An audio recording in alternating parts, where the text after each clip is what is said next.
Hey, Editing John here. I did not realize that I had grabbed this particular mug out of my set, so that's going to be there the whole video. Enjoy!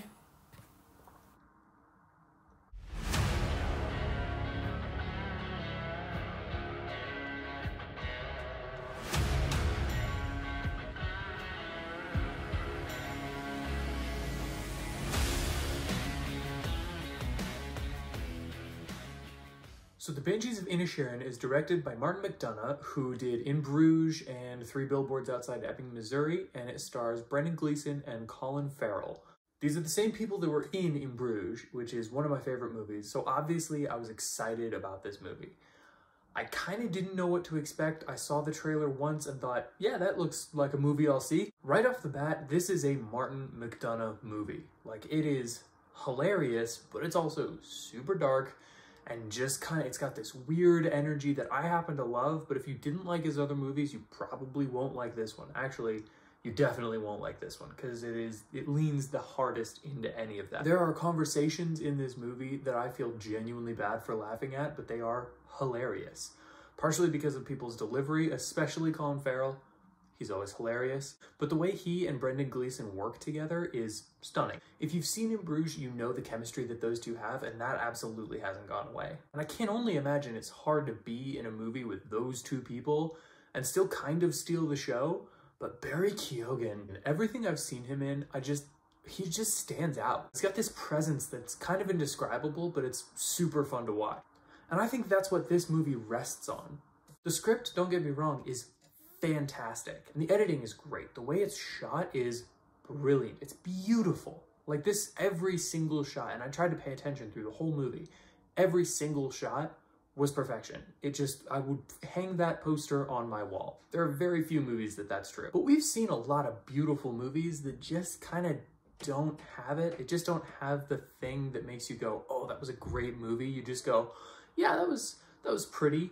In my opinion, The Secret Life of Walter Mitty, the Ben Stiller version, is one of those movies. It's absolutely beautiful, but it kind of stops there for me. This does not.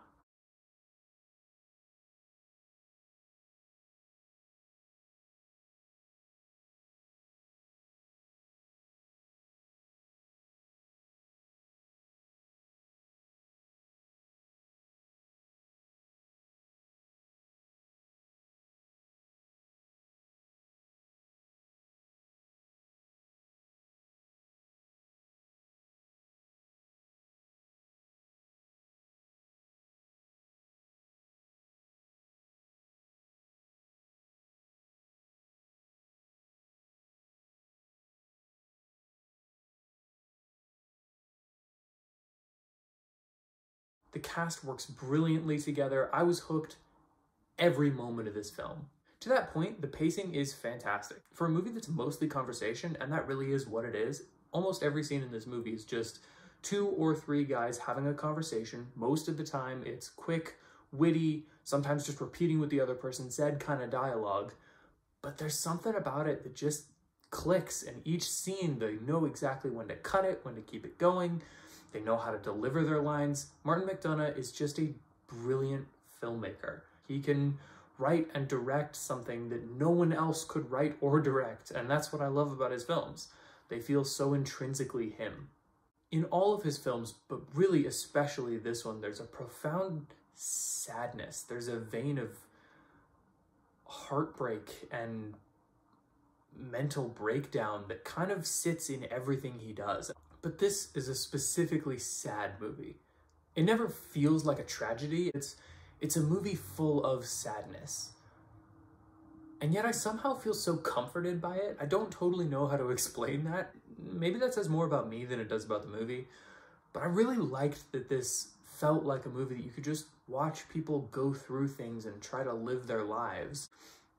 I have this theory that there's a really fine line between brilliant films and dumb pieces of pretentious garbage that you kind of never want to see again. There are just some movies, some of these Oscar bait type movies, where you go, yeah, you made a piece on whatever war was going on, but you didn't care about what you were saying. You were just trying to make a movie about a war. so it doesn't really connect. On the other hand, Banshees of Inisherin is one of those movies that falls very firmly, in my opinion, on brilliant cinema, because it is in a time of war. It's set in a time of turmoil, but that's not its focus. Not saying that a movie with a focus on a war can't be that. It's so clear that McDonagh isn't all that invested in telling a story about the war. He's invested in telling a story about two men who get caught up in their own little skirmish. You could definitely argue that that's an allegory, and I think there's a lot to be said for that, and you can totally watch it from that perspective. But I also think you can just watch it as a story about a small town rivalry that just goes too far. I really don't have anything else to say. Honestly, I don't know if I would say this is a perfect movie, but I can say there's nothing I would change about it. This is just such a stark contrast to everything else that's coming out right now. Even all the Oscar kind of movies, you know, all those high caliber films. This feels like something that we don't get very often, and that's a movie that has nothing to do with anything going on right now, nothing that's trying to make a message or a point on either direction, on any of the 16 possible directions. It's just a movie about a story and about characters, and you can take from that what you want. And I think that's going to make this a piece that you can watch in 50 years and 100 years, and it'll still be relevant. So if you're looking for a movie to see that isn't some big superhero punch-up fest, highly recommend Banshees of Inisherin. I definitely think you should check it out. It's worth your time. A little bit dark though, so get yourself ready. Thank you for checking out this video and my channel. If you'd like to hear more from me, and if you'd like to hear me do an Irish accent, I never ever will, because it's going to be terrible. Otherwise, you can click like, click subscribe, comment down below what movie you want me to talk about next, or if you have thoughts on Banshees of Inisherin. What's your favorite Martin McDonagh movie? Whatever you have to say, say it in the comments below. Or don't. I'm not your dad. This is more of a side note than anything else, but Brendan Gleeson's character, I don't know what this says about me and my choice of friends, but I definitely feel like I know people like this. You know, you get that friend who's just like so obsessed with his screenplay that it's like, he just walks around with that like douchebag scarf and the hat and the... Okay, I just realized I'm wearing this sweater and I don't have any place to talk.